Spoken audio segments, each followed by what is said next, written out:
আলহামদুলিল্লাহি রব্বিল আলামিন আসসালাতু ওয়াসসালামু আলা সাইয়্যিদিল মুরসালিন আম্মা বা'দ ফাউযু বিল্লাহি মিনাশ শাইতানির রাজীম বিসমিল্লাহির রহমানির রহিম আসসালাতু ওয়াসসালামু আলাইকা ইয়া রাসূলুল্লাহ ওয়া আলা আলিকা ওয়া আসহাবিকা ইয়া হাবিবাল্লাহ আসসালাতু ওয়াসসালামু আলাইকা ইয়া নবিয়াল্লাহ ওয়ালা আলিকা ওয়া আসহাবিকা ইয়া নূরাল্লাহ। আমার মাদানী চ্যানেলের সম্মানিত শ্রোতাবৃন্দ, মনোযোগ সহকারে ফয়জানে সুন্নতের অধ্যায় পেটের কুফলে মদিনা থেকে দর্শ শুনুন, কেননা অন্য মনস্ক হয়ে এদিক সেদিক তাকিয়ে জমিনের উপর আঙ্গুল দিয়ে খেলা করতে করতে, পোশাক কাপড় চুল ইত্যাদিকে নাড়াচাড়া করতে করতে শুনলে এর বরকত সমূহ হাতছাড়া হওয়ার সম্ভাবনা রয়েছে। আমাদের প্রিয় নবী হযরত মুহাম্মদ মুস্তাফা সাল্লাল্লাহু তাআলা আলাইহি ওয়াসাল্লাম ইরশাদ ফরমায়েছেন, আমার প্রতি অধিক হারে দরুদ শরীফ পাঠ করো, নিশ্চয় আমার প্রতি তোমাদের দরুদ শরীফ পাঠ করা তোমাদের গুনাহের জন্য মাগফিরাত স্বরূপ। সাল্লু আলাল হাবিব সাল্লাল্লাহু তাআলা আলা মুহাম্মদ সাল্লাল্লাহু তাআলা আলাইহি ওয়াসাল্লাম সালাতাম ওয়া সালামান আলাইকা ইয়া সাইয়্যিদি ইয়া মাক্কি ইয়া মাদানী ইয়া রাসূলুল্লাহ সাল্লাল্লাহু তাআলা আলাইহি ওয়াসাল্লাম। মাদানী চ্যানেলের সম্মানিত শ্রোতাবৃন্দ, বুজুর্গানে দিন রাহিমাহুমুল্লাহুল মুবিন ক্ষুধা ও পিপাসার মাধ্যমে শয়তানের রাস্তা সংকীর্ণ করে দিতেন। হযরত সৈয়দুনা সাহল বিন আবদুল্লাহ তুস্তারি রহমতুল্লাহ তাআলা আলাইহি 40 দিন উপবাস থাকতেন, তারপর কিছু খেতেন। তার সারা বছর খাবার জন্য শুধুমাত্র একটি দিরহামই যথেষ্ট হতো। হযরতে সৈয়দুনা সাহল বিন আবদুল্লাহ তুস্তারি রহমতুল্লাহ তাআলা আলাইহি এর 6টি বাণী আমরা শুনতে থাকি। নাম্বার 1, কিয়ামতের দিন কোনো আমল প্রয়োজনের অতিরিক্ত খাওয়া ত্যাগ করা থেকে উত্তম হবে না, কেননা এটা প্রিয় নবীর সুন্নতে মুবারাকা। নাম্বার 2, জ্ঞানী ব্যক্তিরা দিন ও দুনিয়াতে ক্ষুধাকে খুব বেশি উপকারী সাব্যস্ত করেন। নাম্বার 3, আখিরাতে ভালো পুরস্কারের প্রত্যাশীদের জন্য খানা থেকে অধিক ক্ষতিকারক অন্য কোনো বস্তুকে আমি মনে করি না। নাম্বার 4, ইলম ও হিকমতকে ক্ষুধার মধ্যে আর গুনাহ ও মূর্খতাকে পেট ভর্তি করে খাওয়ার মধ্যে রাখা হয়েছে। নাম্বার 5, যে নিজের নফসকে ক্ষুধার্ত রাখে তার অন্তর থেকে কুমন্ত্রণা সমূহ নিঃশেষ হয়ে যায়। নাম্বার 6, বান্দা যখন ক্ষুধার্ত, অসুস্থ ও পরীক্ষার সম্মুখীন হয়, সে সময় আল্লাহ আজ্জা ওয়াজাল এর রহমত তার প্রতি ধেয়ে আসে, তবে যাকে আল্লাহ আজ্জা ওয়াজাল চান। কুতুল কুলুব এ রয়েছে, ক্ষুধা হলো বাদশার মতো, আর যে পেট ভরে আহার করে তা হলো গোলামের মতো। ক্ষুধার্ত ব্যক্তি সম্মানিত, আর অধিক পেট ভরে খাওয়া ব্যক্তি অপদস্থ। এছাড়া এটাও বলা হয়েছে যে ক্ষুধা সম্পূর্ণই সম্মান, অপরদিকে পেট ভর্তি করা একেবারে অপমান। আর অনেক পূর্ববর্তী বুজুর্গগণ রাহিমাহুমুল্লাহু তাআলা হতে বর্ণিত রয়েছে যে ক্ষুধা আখিরাতের নেয়ামত লাভের চাবি, আর জুহুদ অর্থাৎ দুনিয়ার প্রতি অনাসক্তি এর দরজা। অন্যদিকে পেট ভর্তি করে খাওয়া দুনিয়ার চাবি আর দুনিয়ার প্রতি আসক্তির দরজা। হযরতে সৈয়দুনা বায়েজিদ আলাইহি রহমাতুল্লাহিল মজিদ এর নিকট জিজ্ঞাসা করা হলো, আপনি ক্ষুধার্ত থাকার প্রতি এত তাগিদ কেন দেন? তিনি ইরশাদ ফরমান, যদি ফেরাউন ক্ষুধার্ত থাকত তবে কখনো নিজেকে খোদা দাবি করত না, আর যদি কারুন ক্ষুধার্ত থাকত তবে কখনো বিদ্রোহ করত না। উদ্দেশ্য এ যে এদের কাছে সম্পদের আধিক্য হওয়ার কারণে এরা অবাধ্য হয়েছে। আমার মাদানী চ্যানেলের সম্মানিত দর্শকবৃন্দ, সত্যি সুস্থতার নেয়ামত ও সম্পদের আধিক্য অধিকাংশ সময় মানুষকে গুনাহের প্রতি আসক্ত করে দেয়। অতএব যে খুবই স্বাস্থ্যবান ও ধনবান অথবা রাষ্ট্রীয় ক্ষমতায় ক্ষমতাবান, তার জন্য খোদায়ে আলিম ও খবীর আজ্জা ওয়াজাল এর গোপন রহস্যের ব্যাপারে অনেক বেশি ভয় করার প্রয়োজনীয়তা রয়েছে। যেমন হযরতে সৈয়দুনা হাসান বসরি রহমতুল্লাহ তাআলা আলাইহি বলেন, যাকে আল্লাহ আজ্জা ওয়াজাল দুনিয়াতে রুজিতে অর্থাৎ ধন সম্পদে প্রাচুর্য ও বাদ্য সন্তানের ন্যায় নিয়ামত, মাল সম্পদ, উত্তম স্বাস্থ্য, ইজ্জত সম্মানের পদ, মন্ত্রী বা রাষ্ট্রপ্রধানের পদ অথবা শাসন ক্ষমতা ইত্যাদির মাধ্যমে ঐশ্বর্যবান করেন, কিন্তু তার এটা যদি ভয় না হয় যে এটা আরাম আয়েশ আল্লাহ আজ্জা ওয়াজাল এর গোপন তদবির, তবে বুঝতে হবে এই ধরনের ব্যক্তি আল্লাহ তাআলা এর গোপন রহস্য হতে উদাসীন।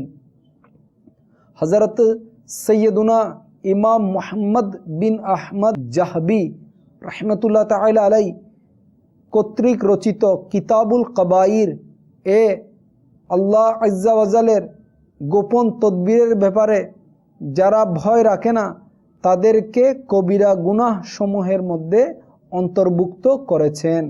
সুতরাং ধনবান ও অন্যান্যদের সাথে গরিব, অসুস্থ ও বিপদগ্রস্তদেরও আল্লাহ আজ্জা ওয়াজাল এর গোপন তদবির সম্পর্কে ভয় করা জরুরি।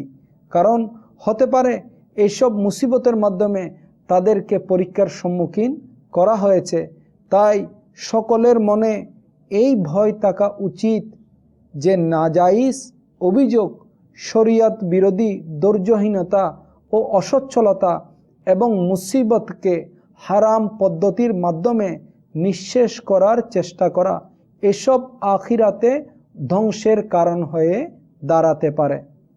সুখ শান্তিতে জীবনযাপনকারীদেরও রব্বে আজিম ও কদির আজ্জা ওয়াজাল এর গোপন রহস্যের ব্যাপারে ভয় করা ওয়াজিব।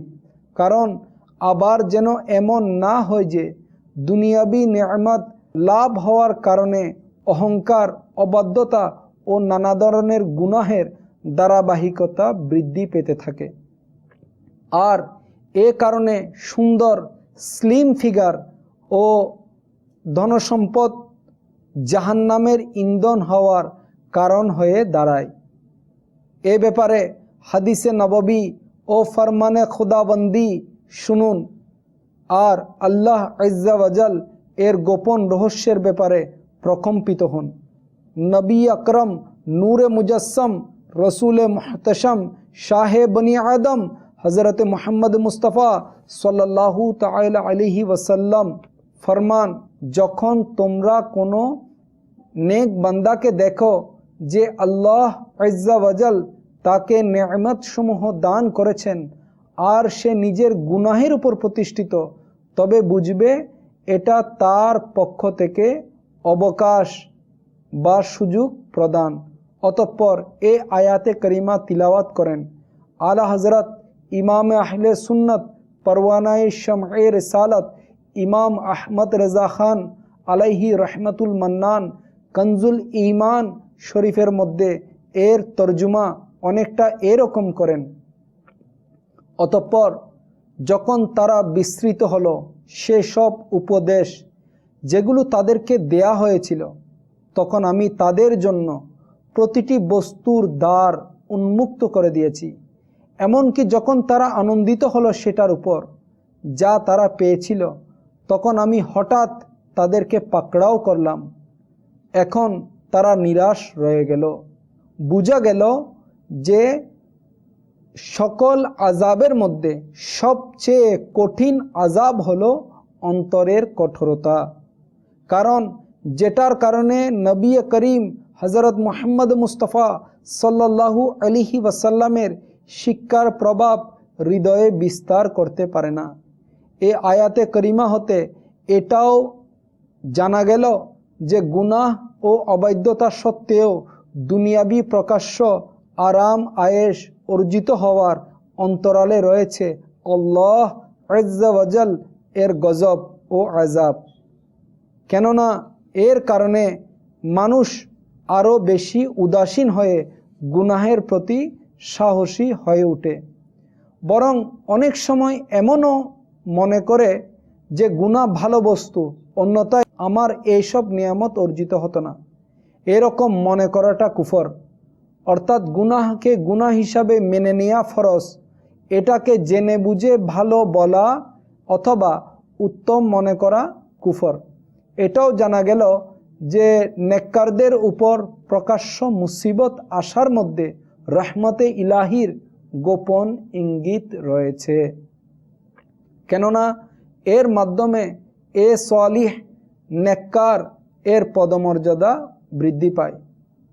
আল্লাহ আজ্জা ওয়াজালের প্রিয় মাহবুব হযরত মুহাম্মদ মুস্তাফা সাল্লাল্লাহু আলাইহি ওয়াসাল্লাম প্রায় এ দোয়া করতেন, ওহে অন্তরসমূহকে প্রত্যাবর্তনকারী, আমার অন্তরকে তোমার দ্বীনের উপর প্রতিষ্ঠিত রাখো।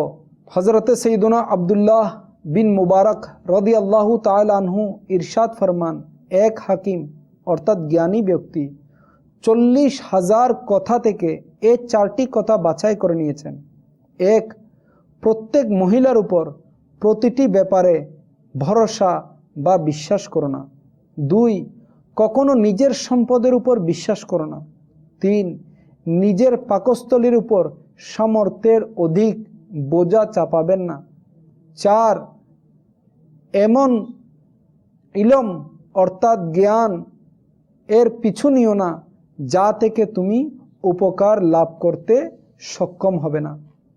আল্লাহ আজ্জা ওয়াজাল এর হাবিবে লবিব হযরত মুহাম্মদ মুস্তাফা সাল্লাল্লাহু তাআলা আলাইহি ওয়াসাল্লাম এর ইবরত নিশান ফরমান, মুমিন একটি অন্ত্র দিয়ে খায় আর কাফির বা মুনাফিক 7টি অন্ত্র দিয়ে খায়। সহিহ বুখারী শরীফ 6ষ্ঠ খণ্ড। আমার মাদানী চ্যানেলের সম্মানিত শ্রোতাবৃন্দ, এই হাদিসে পাক হতে এটা উদ্দেশ্য নয় যে মুসলমানের একটি নারী বুড়ি আর কাফিরদের 7টি নারী বুড়ি রয়েছে। প্রত্যেকেরই 7টি অন্ত্র থাকে। এখানে এই কথার দিকে ইঙ্গিত রয়েছে যে খুব বেশি পরিমাণে খাওয়াটা কাফিরের কাজ আর কম খাওয়াটা মুসলমানের।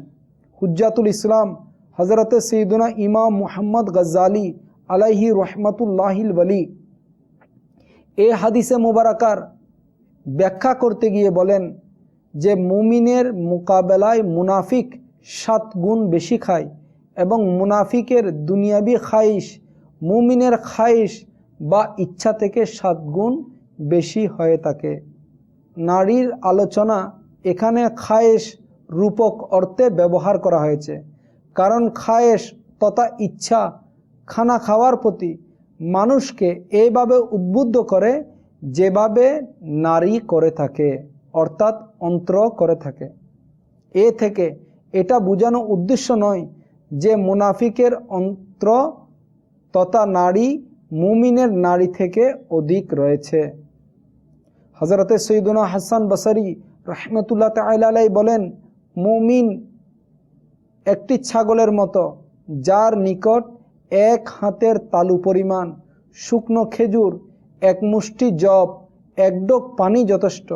আর মুনাফিক একটি হিংস্র জন্তুর ন্যায় চাবানো ছাড়াই গোঘ্রাসে খায় আর গিলে ফেলে।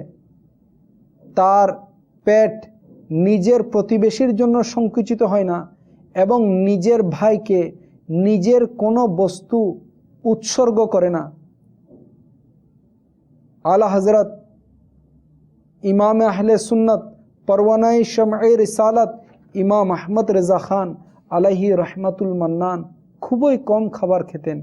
হযরত সৈয়দ আইয়ুব আলী শাহ সাহিব রহমতুল্লাহ তাআলা আলাইহি বলেন, আলা হযরত রহমতুল্লাহ আলাইহি এর খাবার খুব বেশি হলে এক পেয়ালা ছাগলের গোশতের ঝোল, তাও আবার মরিচ ছাড়া, এবং 1 বা 1.5 টুকরা পরিমাণ সুজির তৈরি বিস্কুট, আবার তাও প্রতিদিন নয়। অনেক সময় এই অল্প খানাও দৈনন্দিন রুটিন থেকে বাদ পড়ে যেত। कर अता अहमद रज़ाए अहमद मुरसल हमें मेरे मौला हज़रत अहमद रज़ा के वास्ते। हज़रत सैयदना আব্দুল্লাহ বিন আব্বাস রাদিয়াল্লাহু তাআলা আনহুমা বলেন, জ্ঞানী ব্যক্তির উচিত যে 7টি বিষয়কে যেন 7টি বিষয়ের উপর প্রাধান্য দেন। 1. অসচ্ছলতাকে সম্পদ প্রাপ্তির উপর, অপমানকে সম্মানের উপর, বিনয়কে পছন্দের উপর, ক্ষুধাকে পেট ভরে খাওয়ার উপর, শোককে আনন্দের উপর, গরিব নেককারদেরকে উচ্চ মর্যাদা সম্পন্ন দুনিয়াদার লোকদের উপর, এবং মৃত্যুকে জীবনের উপর। হযরতে সৈয়দনা আব্দুল ওয়াহাব শারানি কুদ্দিসা সিররুহুর রব্বানি বলেন, আমি অনেক আল্লাহ ওয়ালা রাহিমাহুমুল্লাহু তাআলা এর ক্ষুধার মধ্যে কঠোরভাবে অটল থাকতে দেখেছি।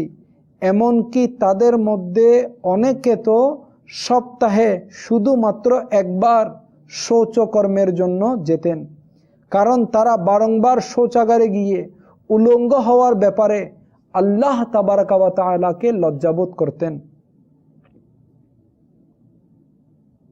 সৈয়দ শায়েখ তাজউদ্দিন জাকির আলাইহি রহমাতুল্লাহ এ ব্যাপারে এমন পর্যায়ে পৌঁছে গিয়েছিলেন যে তার শুধুমাত্র 12 দিনে একবার ওযু করার প্রয়োজন হতো।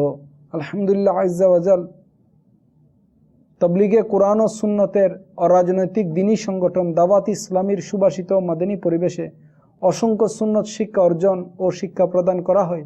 দাওয়াত ইসলামীর সাপ্তাহিক ইজতেমা আপনাদের শহরে যেখানে অনুষ্ঠিত হয় সেখানে সারা রাত অতিবাহিত করার মাদানী অনুরোধ রইল। আশিকানে রসুলদের সাথে মাদানী কাফেলা সমূহের সফর এবং প্রতিদিন ফিকরে মদিনার মাধ্যমে মাদানী নিয়ামতের রিসালা পূরণ করে প্রত্যেক মাসে নিজ জিম্মাদারকে জমা করানোর অভ্যেস গড়ে তুলুন। ইনশাআল্লাহ আজ্জা ওয়াজাল এর বরকতে গুনাহের প্রতি ঘৃণা, ইমানের হিফাজত এবং সুন্নতের অনুসরণের মন মানসিকতা সৃষ্টি হবে। আমাদের প্রত্যেকের এই মাদানী জেহেন হওয়া চাই যে আমাকে নিজের এবং সারা দুনিয়ার মানুষের সংশোধনের চেষ্টা করতে হবে ইনশাআল্লাহ আজ্জা ওয়াজাল। নিজের সংশোধনের জন্য মাদানী নিয়ামতের উপর আমল এবং সারা দুনিয়ার মানুষের সংশোধনের জন্য মাদানী কাফেলায় সফর করতে হবে। আল্লাহ করম ऐसा करे तुझ पे जहां में ए दावत इस्लामी तेरी धूम मची हो। आमीन बिजाहिन नबी आमीन सल्लल्लाहु तआला अलैहि वसल्लम। सल्लू अलल हबीब सल्लल्लाहु तआला अला मुहम्मद सल्लल्लाहु तआला अलैहि वसल्लम।